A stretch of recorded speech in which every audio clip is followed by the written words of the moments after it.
ব্যাপার, খাবি নাকি? খেয়ে নেবো। তুই খাবে না কোল্ড ড্রিঙ্কস? হ্যাঁ, দাও, দিলেই খাবো। দেখি চলো, তো ঠান্ডা লেগেছে। দেখে শুটিং করতে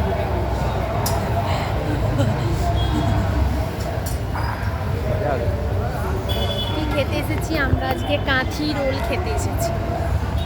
কি রোল এটা? কাঠি রোল। কাঠি। চন্দননগরেও কাঠি আছে, এখানেও কাঠি আছে। কাঠি কাঠি কাঠি, সরি, কাঠি রোল। তো রোল আমাদের বানাচ্ছে। আর এই মুখগুলো দেখুন, যেন কত দুঃখ। কিসের দুঃখ স্যার?